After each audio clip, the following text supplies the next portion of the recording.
அவர் வார்த்தையின் மூலம் ஆறுதல் படுத்துகிறார். தேவ மனிதர்கள் ஆபிரகாமா இருக்கட்டும், தாவீது ராஜாவா இருக்கட்டும், யோசேப்பா இருக்கட்டும், கிதியோனா இருக்கட்டும், மோசேயா இருக்கட்டும், தானியேலா இருக்கட்டும், அவங்க காலத்துல வேதம் கிடையாது. வேதத்துல சொல்லப்பட்டிருக்கும், கர்த்தருடைய வார்த்தை உண்டாகி அவங்களுக்கு ஒரு வார்த்தையை கொடுப்பாரு, அந்த வார்த்தைப்படியே அவங்க செயல்படுவாங்க. ஏன்னா அவங்க தேவன் வேற வார்த்தை வேறன்னு அவங்க என்ன செய்யறது இல்ல, பாக்குறது இல்ல. நம்ம பிரச்சனை என்னன்னா, அவர் வேற அவர் வார்த்தை வேறன்னு என்ன செஞ்சிட்டு இருக்கிறோம், பார்த்துக்கிட்டு இருக்கிறோம். அதுதான் பிரச்சனை.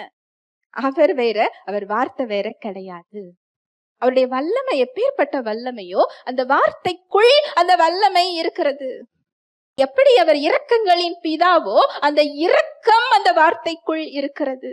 சகல உபத்திரவத்திலும் நான் ஆறுதல் செய்கிறேன் அவர் சொல்றாரோ, அந்த ஆறுதல் அந்த வார்த்தைக்குள் இருக்கிறது.